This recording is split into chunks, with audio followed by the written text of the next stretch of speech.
Welcome to Great Karate Myths, Debunking the Legends. Today, we're diving into Sanchin, the foundational kata often called the beginning and end of karate. As we embark on one of many discussions on this enigmatic kata, we ask, is there a prototype Sanchin that truly underpins all others? We'll unravel its mysterious origins, tracing its path from ancient China to Okinawa, revealing how its meaning shifted dramatically over time. Join us as we explore the one Sanchin to rule them all. And Tom, you're going to start us off? Yeah. So over the years, as we've looked at sought the original functions to Sanchin, one topic that came up and something that we speculated on was there a prototype Sanchin, one that was the source of all of the Sanchins, or was there an idea that was kind of created out of the Sanchin that became the base for all these different ones in all these lots of different systems of kung fu, particularly in the Fujian region. And so today we sort of thought about speculating on that a little bit and how Sanchins have evolved and changed a bit and some of that. So the starting point is that the Sanchin that we're suggesting or speculating on that might be the prototype is the one that's been preserved in Uechi-ryu, which was brought from China by Kanbun Uechi after studying it there and learning it there. He brought it to Okinawa and it became the foundation for Uechi-ryu. And many, many years later, Nathan discovered the original function to be for training and development for the use of a pair of sai.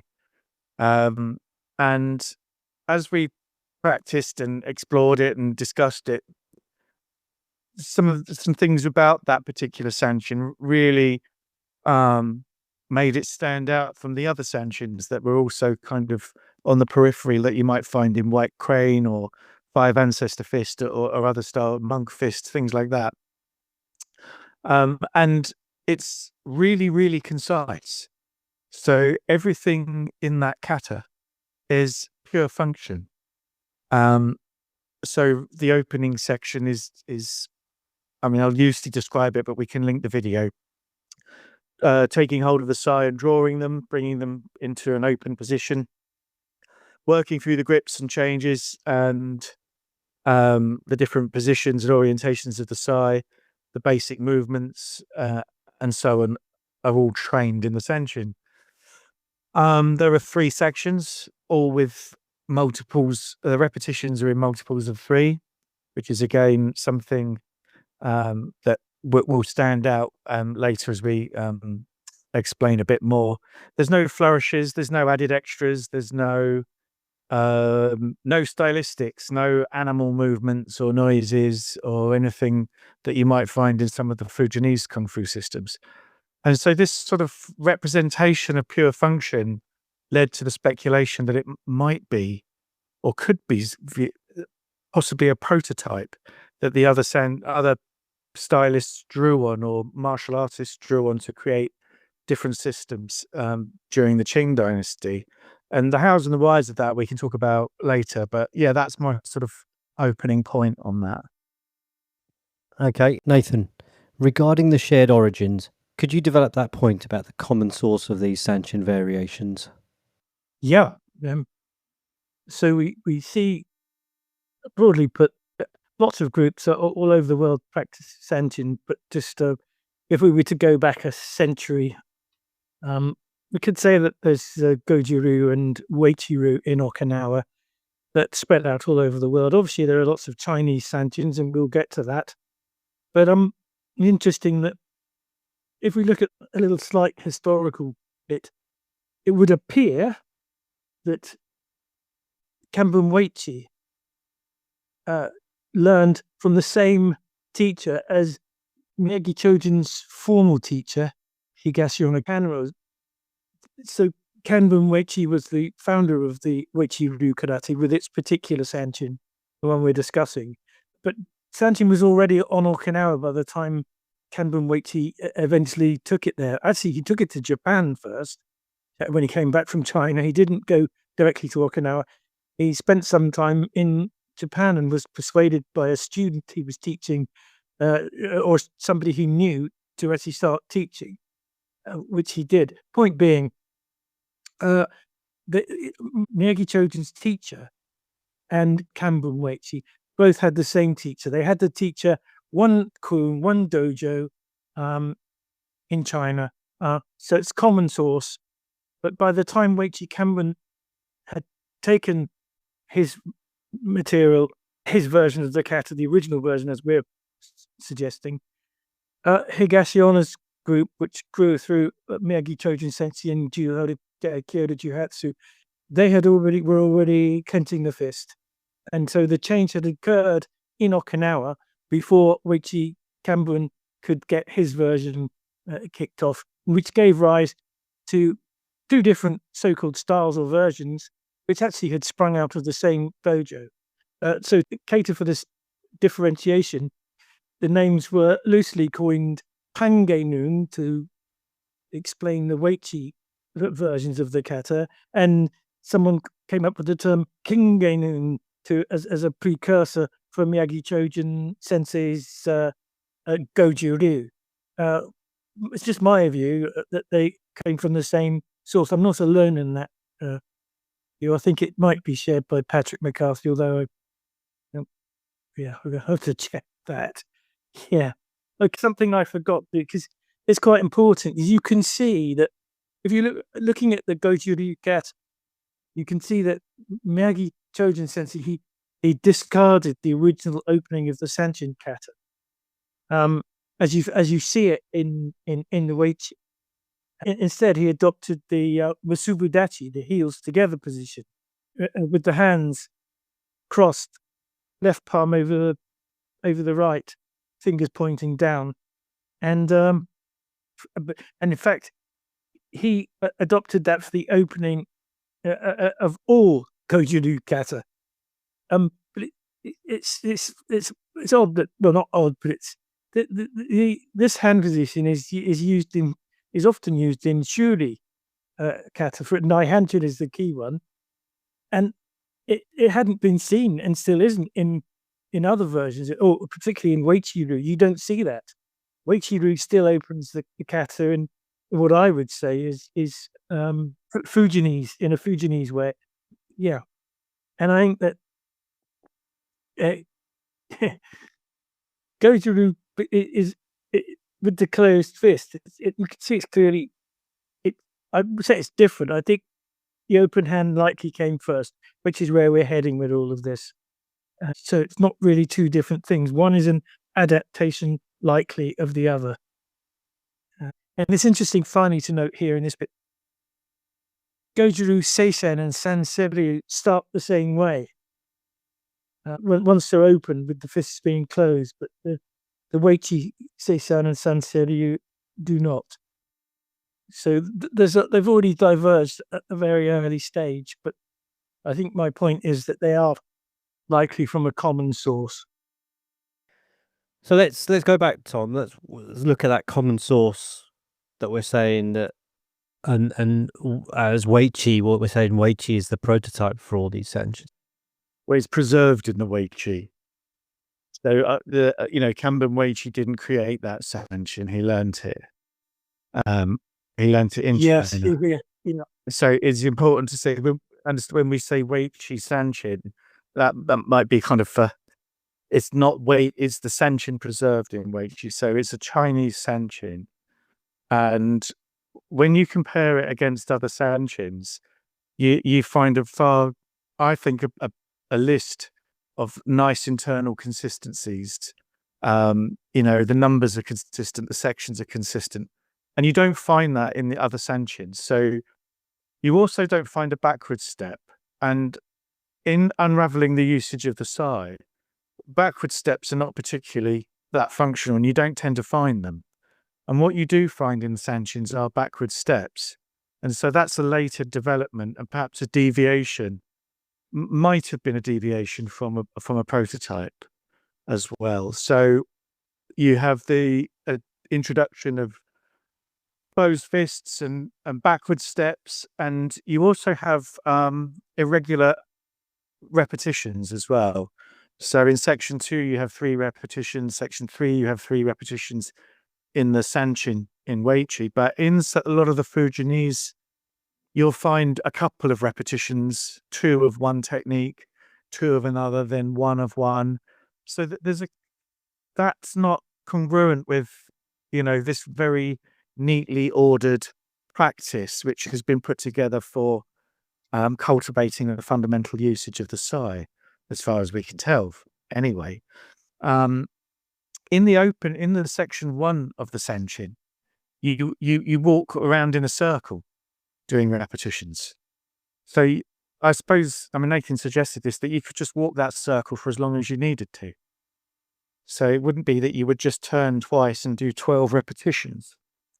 You keep going for as long as you wanted to. And the same thing could be said of section 2 and section 3, actually. You can loop that pattern of section 3, and section 2 doesn't move anyway.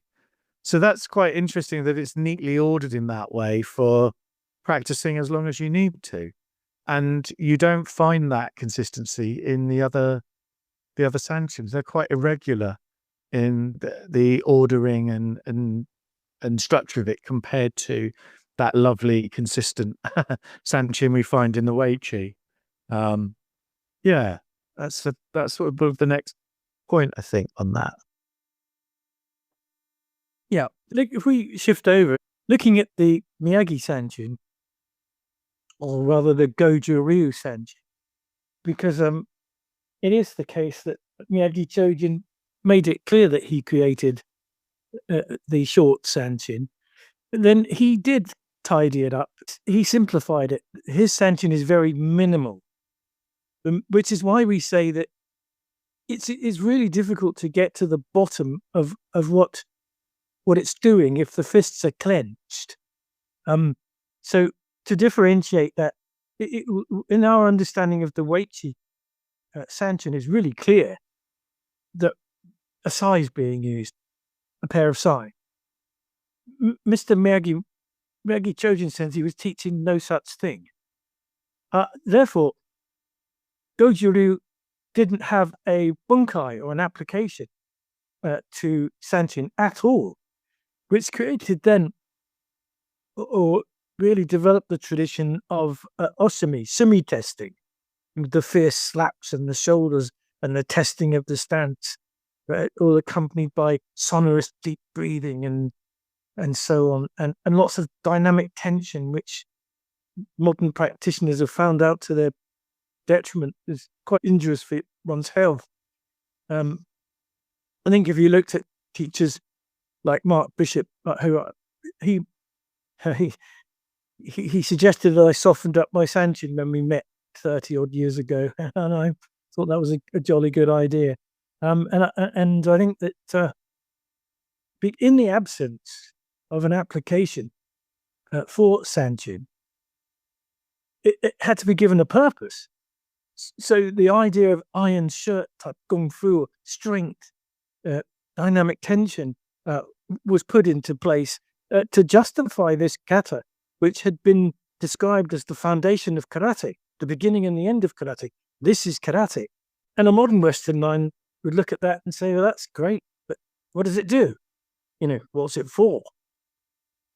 Whereas with the original, or what we are saying is considering to be the original Sanchin, that question doesn't arise because it's very clear what it's for. It's very systematic, and as Tom has said, you can do each section in the way that military people might do drills. You can go around that in that first section, in that sort of circle, whatever it is, that sort of chariot ring sort of shape, as long as you want to train. If you want to train hard, do it lots of times. No need to keep opening and closing the kata. You can just keep doing that section over and over. That's pretty typical of any kind of of military or militia drill, which ethos is actually inherited by modern or postmodern or modern karate, modern first and then postmodern, in terms of blood, sweat, and tears in the dojo. In other words, one more repetition, just once more, one more, which, coming from your Japanese instructor means you're going to be doing that until you're falling down. Well, that was my experience in the 70s. Point being, if you know what the kata does, fine. If you don't, then you've got a bit of a problem. You need to justify your core kata. And that's, in my view, how this sumi or osumi testing came about. Now, I'm not going to put that on the Okinawans, because similar practices can be seen in the inherited or passed on by Kung Fu styles, largely from southern China. And you can see that they had that as a tradition themselves, which suggested to me some years ago that that lack of knowledge of the function, especially when the kata varied and changed and got blended with all sorts of different things, when the function was lost, that was a very popular. What I mean by that is the testing the muscle tone and the slapping and the osumi, the testing that often accompanies demonstrations of Sanchin. That was already the norm within some Kung Fu styles. So I think it's that aspect that Goju-ryu inherited. But you do see it in the Uechi-ryu as well. But yet the Uechi-ryu preserved that kata, that Sanchin and the Seisan and the Sansei-ryu. Whereas the Goju-ryu kata, well, Sanchin, Seisan and Sansei-ryu have already changed. So you get that lovely, concise practice and method in the Sanchin preserved in the Uechi. It makes me wonder if that was the kind of root or the source for the, maybe just as an idea that a good martial arts system would need a Sanchin. That's a good point. That forms the basis of that forms the basis of the thinking. This is where karate begins, because it does in the Uechi. Yes. Well, and I mean in the Fujianese systems, so in the Qing dynasty, you get this emergence of all these different alleged Shaolin-based styles, like Five Ancestor Fist, and all these different, Sanchin-based Kung Fu systems, and they share a lot of similarities. And there's certainly some very strong crossover with the different systems and things like that. But I wonder, if it wasn't simply Sanchin in the pure Sai Sanchin that we're discussing, but perhaps it might have inspired the idea that a good Kung Fu school would need a Sanchin, that core method of you're going to need your steps, you're going to need your positions and all the rest of it. Because it's very hard to explain why there's so many Sanchins, and particularly all the different White Crane and Five Ancestor Fist and Monk Fist and Atmei, and they're all very, very similar, but different mythologies and different ideas attached to them as well. But they all have Sanchins. So, it's just something that sort of came to mind. Is it the idea? Because you don't have attached to the Sanchin in the Uechi, you don't have attached any idea of White Crane or Monk Fit or anything like that. It's just the Sanchin. And we're in the pure Sai, in its original function with the Sai, none of that stuff appears to be attached to it or necessary. It doesn't add anything to it. So something distinct happened in the Qing dynasty that may have, leads me to suspect that Sanchin is at least as early as the Ming dynasty, and something shifted with the transition into the Qing dynasty in terms of martial thinking and the development and directions of martial arts, particularly Sanchin-based ones. Yeah. Now that brings me. I agree. But and we had reminds me of an excellent conversation we had when we discussed this. So I don't know how long ago, but at least probably a year ago. But the idea that I used this terminology before, or this explanation. If we looked at it like that the kata were like scripture. If you're going to have a religion, I'm not saying you should or shouldn't, but in religion that there's scripture, and the idea of the religion is to live the scripture, and the idea of the training is to live the kata, is to employ it, use it. So the idea of having scripture is not just to read it, but it's to use it, and I that makes perfect sense. So any style is going to have its scripture first. So it starts on the premise that here's the body, the corpus of knowledge. Here's our belief system. Here is our stuff, and then this is what. And now you're expected to go into the world and do it, be good, and whatever's required of you in a particular religion. And I this is I think a common denominator. But I think that to answer to try to answer Tom's question, something happened in the Qing. Yeah, I think it did, and I think we've visited that already. And I think one of the big things that happened in the Qing was the weapons ban, the defeat of the Ming, and we discussed it. We've already discussed it at considerable length. So the defeat of the Ming by the Qing and the ushering in of a new dynasty saw that draconian weapons ban, one of several, and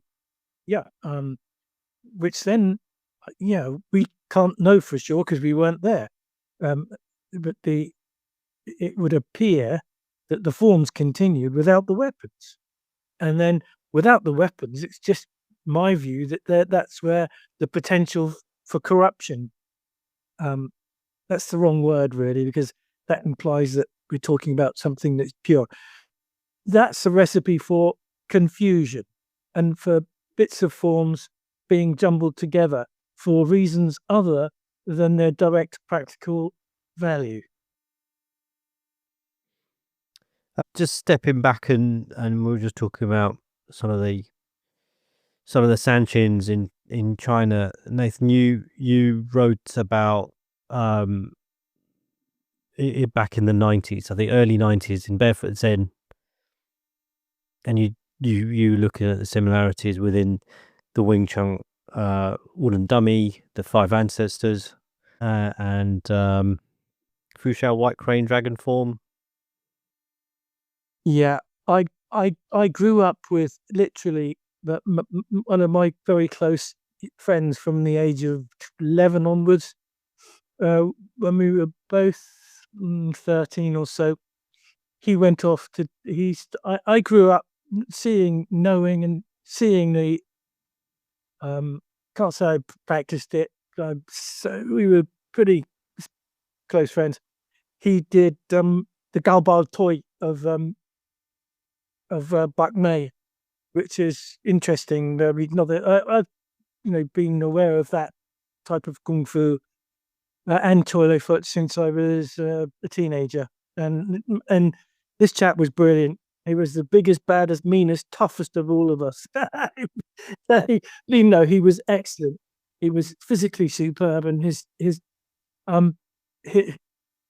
life belief was that you needed to be fast and strong. And having gone through an esoteric phase, and I think it turns out he was right.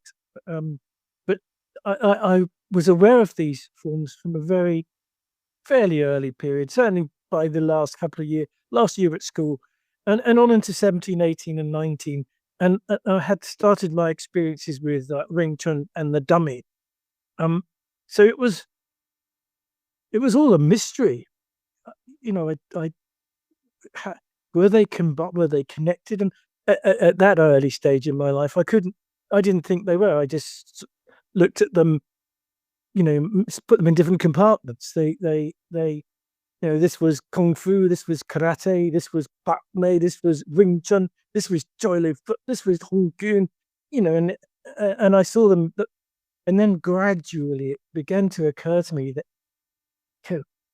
like families, they might just be related. And it turns out that they were. But I think that to add something really functional, important, if you look at particularly the Wing Chun and the Uechi series, they don't have backward steps, which supports what Tom said in terms of the practicality of using short-bladed weapon. I've made a few mistakes in the filming of stuff where I'm doing backward steps. I put my hands up. But one of the downsides of any kind, I don't call myself an author, but I've published some books. But imagine having, if you're in the UK, imagine someone, you're having a discussion and someone, and it's an academic discussion, and someone drags out your O-level exam material or your O-level essay for English. That's the way I see it. My first book was like my O-levels. Or let's do this a bit better. My first book was like my A-levels. My second book was like my degree. Third book was like the master's. Fourth book's like the PhD. That's kind of how I see it. And some detractors in the past, I won't say from which country, it doesn't matter where they come from, they were critical, saying, well, Johnson keeps changing his mind. First it's one thing, and then it's meditation, and now it's weapons. Well, who doesn't grow and evolve? Well, if you don't grow and evolve, you atrophy. And we grew, and so I'm not using a royal we. Let me be more clear. I talk about myself here. I grew and learned, and I spent huge amounts of time on the subject. In fact, it wouldn't be unrealistic to say I've dedicated a substantial portion of my life to this subject. That's a bit passionate. What I mean by it is that you change as you learn, but it's good if there's a record, and within the Goju-ryu we do have a record. So it's a bit of a long-winded answer to your question, Shanir, but I did eventually see a similarity between the monk fist, which my good friend Simon Laley showed me, other senior Canadian martial artist. He was great. Popped over one day on a trip to England and showed me his version of the Chinese forms. I'd lived with the Chinese forms for a long time, but it took longer than probably it should have been if I'd have been a bit quicker, just to see the how these gel together and to see the commonality and the common threads, which we can now explain. Which is why we can take these excursions into Wing Chun, because the roots, origins, and thinking are identical with the Uechi roots and thinking. The only difference is the function, the job. One's a bladed weapon, one's the policing weapon. But we can do this now. So here's a point to hang on to: those close range weapon using styles don't step back. And if they do, and Seishan Kata in Uechi-ryu is the Seishan is a great example. The only time it does that, it leaps back, which we've mentioned before, when the substance hits the fan, so to speak, and that sword is loose and free, or that pole arm, whatever it is, that weapon is free, and the defender leaps out the way, picks up one leg, raises one hand above the head, and hooks backward with the other hand. A triple, all you can do, because obviously you have to stand on one leg to get out the way. But then entry is regained immediately, and it's back to the close range that Tom has stressed throughout our podcasts. And the point is that the backward step doesn't happen in these systems. So, Tom, bringing it back to, we're saying Sanchin is preserved in Uechi-ryu. Yeah. That's been very specific with the words here. Sanchin is preserved in Uechi-ryu.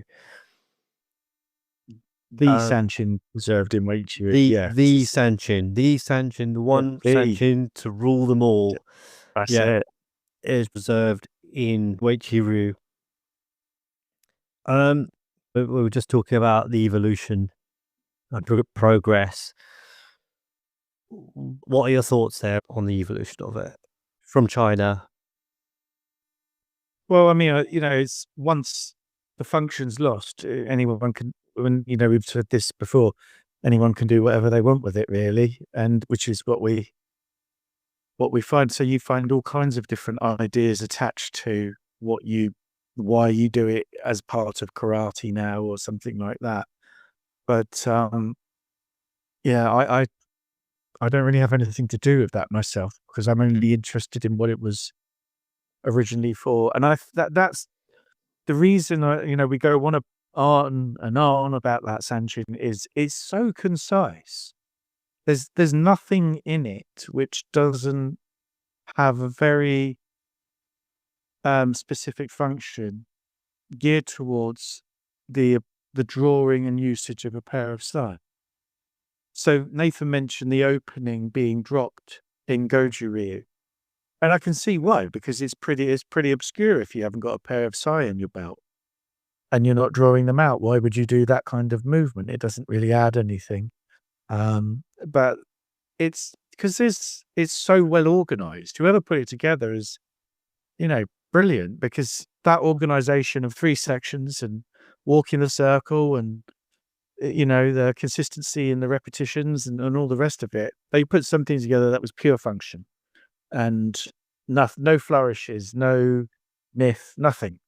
And it later became other things. And so it's that, for want of a better word, purity of just in terms of function that gave rise to the idea that we could speculate. I wonder if it was the prototype.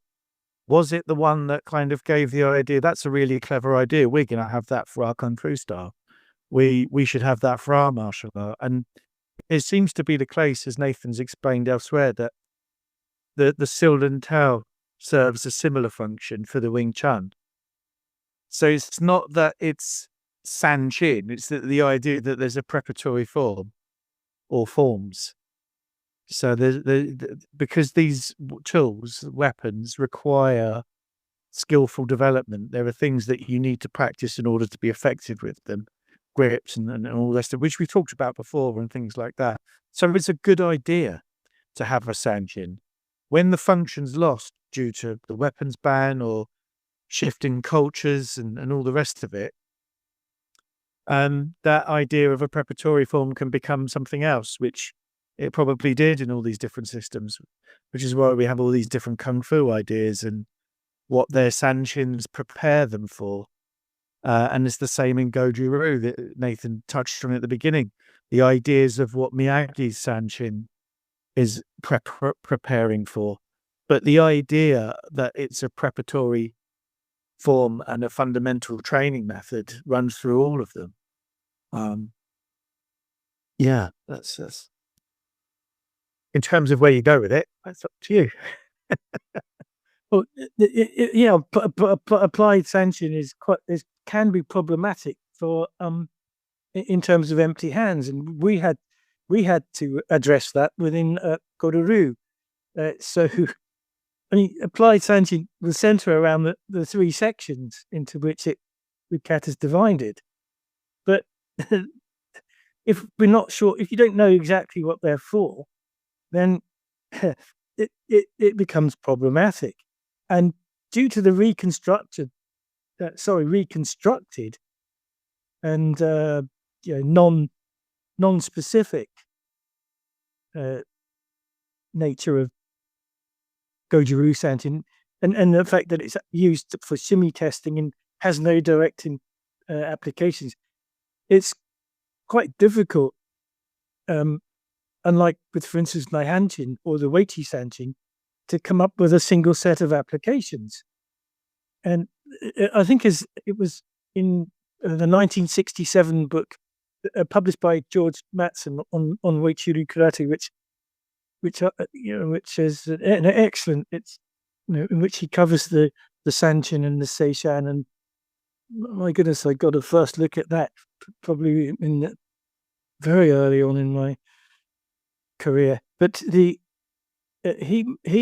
paraphrases what he was told by Uechi-ryu, his teacher, son of the founder, Kanbun Uechi, who said, was very respectful towards the Goju-ryu Sanchin, but he said, well, Goju-ryu Sanchin is an exercise. That's how he classed it. And that word that's verbatim, that's a quote.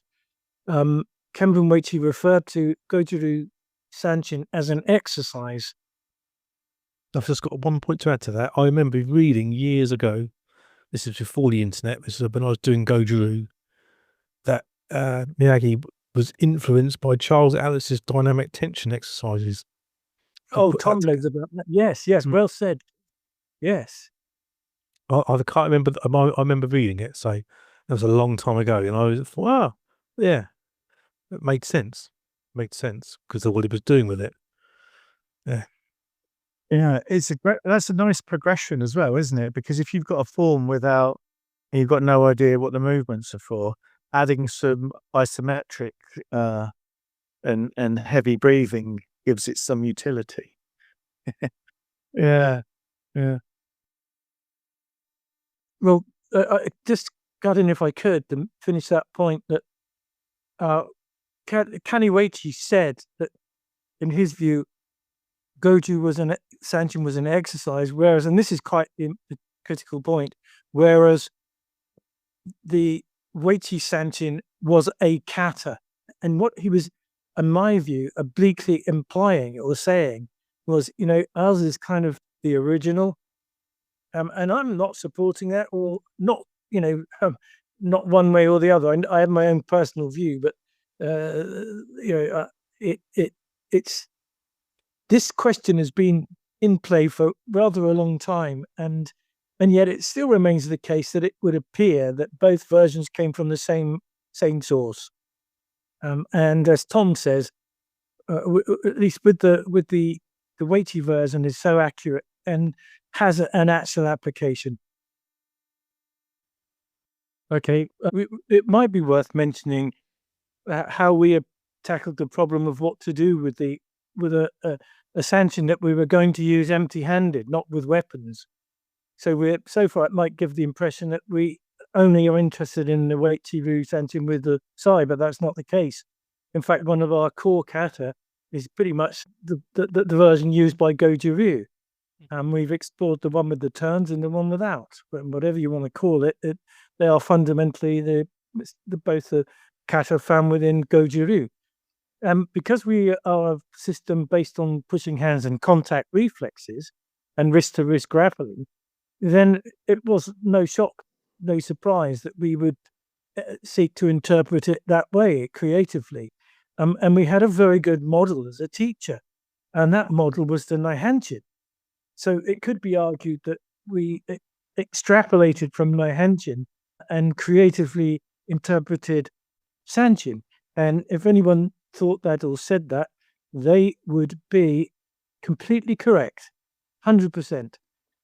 So we saw the nature of the twist and the grip, recognized that the elbow could turn only in two directions, recognize the three joints, the wrist, the elbow and the shoulder, and if you could control all three, you would be locking the arm against the spine. And we learned all of that from Naihanchin. And so we had a good teacher.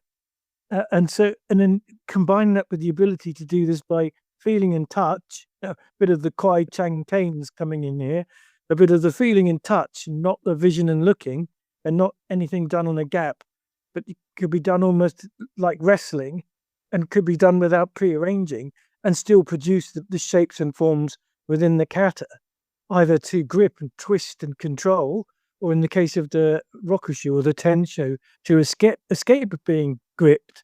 And then bingo, we had something that just worked so well, and that's how we got to applying the Goju-ryu Sanchin in a very sort of, I suppose, without being gung fu, in a very contact reflex way. And no, it's not a copy of Wing Chun or anything else. we only use the shapes in the Sanchin, the Rokushu, and the Nihenshin, and we use them when we apply them. They're, as you can see from the film footage, they're pretty much as they're found in the kata. Well, the Sanchin is it's basically a framework for the others. That's how I used to think about it. That's how I used to consider it, because it's just, you can find the same shapes in Rokushu and in Nihenshin. It's the same, the same leverage, the same, accidental, but it's there. I think it's not accidental. I mean, it goes back to what Tom mentioned, and it speaks to Sanchin is a good idea. Having a Sanchin is a good idea. Having a Sanchin is a good idea. It has everything, all the positions, as you just said, the leverage, the triangulation, the positioning. It is all there. It's in it. But the preservation, when we're saying the preservation is in the Uechi, something came to mind. Almost like when cultures, when people move around, they migrate to other countries and move around, they preserve their culture in the new place more than the people left in the old country. There's some truth in that. That just observation. Mm. It's like Americans celebrate Halloween more than the Brits here. That's an interesting. That's a really interesting point. It's almost like a compensation. I think anthropologically, I think you're correct. Although different anthropologists would disagree, but I think you made an excellent, meaningful point, which also might explain why some of the original Chinese forms can be found in Okinawa, but no longer in China. That's interesting. Good point. Well, with regard to the previous comments and I'm not disagreeing, because this is a bit of a loaded question, but the Shorin-based styles don't have Sanchin, so they don't actually have Sanchin. But I'm not really asking it as a question, because I think it's Nagamine Shoshin and others have always considered the beginning kata for Shorin-ryu that before the Pinan were invented in 1905/1908, that beginners, as Nagamine Sensei said, beginners used to learn Nihenshin. So for me, ergo therefore, basically Nihenshin is the Shorin-ryu Sanchin. And it's interesting, it's in 3 bits. It's that again, which brings us, Tom did mention that was a reoccurring theme. And the Nihenshin is the same. So I would agree with those masters from the past who said that Nihenshin is the Sanchin of Shorin-ryu. So yeah, I think you're right, Tom. The styles all have to have a Sanchin. It's totally helpful. Well, if you don't have it, you're wandering around without a map, and sometimes you can get there. We've all done that, but a map is just really handy, isn't it? Using your analogy, Tom, but yeah, and so that's the map. That's the principle of the map, and the way that what's in the map is imparted, taught, and practiced, and ultimately applied. I think that covers it. Well, I've just, it seems to me that what we've basically been saying is that Uechi is the bee's knees. There are other terms that could be used, but the Uechi is the bee's knees. And is that some sort of partisan? Does anyone here belong to a Uechi organization or get paid by them or even train with them anymore. Are we from that origin? No, we should disclose we are not affiliated to or sponsored by Uechi-ryu, but we would value their support and have meaningful discussions. No, I think that the reason we're using the Uechi Sanchin as the example is it's the best one we've got. So it's the one that is the best representation of pure function. We've got the original function, we've unraveled it, and it's the best one we've got. Doesn't mean that it's the only one, doesn't mean there aren't others out there, but it's absolutely superb because it's so concise, 3 sections of multiples of 3s in terms of repetitions, no flourishes, no faff. And I haven't found that anywhere else yet. So yeah, could be a representative or the seed of the idea that gave birth to Sanchins are a good thing. Having a Sanchin is a good idea. One Sanchin to rule them all. It's the principle, isn't it? This is the principle. Yeah, I don't think you must have one, but I think it's a really good idea. If for tools where you're using a pair and you need to use your limbs independently, and they have different orientations, as we talked about before, it's a great place to start. You could do lots of individual drills, or you could have a Sanchin. And a Sanchin becomes a container for a lot more, and it became lots of different things. Absolutely. But there is a counter that listeners could level against us. How do you know? There are, well, not you personally, Tom, how do we know? You've seen how many Chinese Kung Fu forms there are, hundreds and thousands. So how could you possibly... and I've given that considerable thought over the years, and having observed them, not all of them, I can't possibly have seen them all. I remember being with a senior Canadian sensei saying he could walk his way through 60 kata, and I thought, crikey, that's impressive, and he could. But there's a way of thinking about this, that the Sanchin principle is like basic words, and that's where we all start when we're infants, and that's really what it is. And you can get by in life with basic words, but if you do have then a Seisan and a Sanseiryu, your karate will be, like your language improving, more eloquent. You can do more with it. That's the way I see it. And so that, for me, is why the Sanchin approach is correct. And as Tom says, every style should have a Sanchin.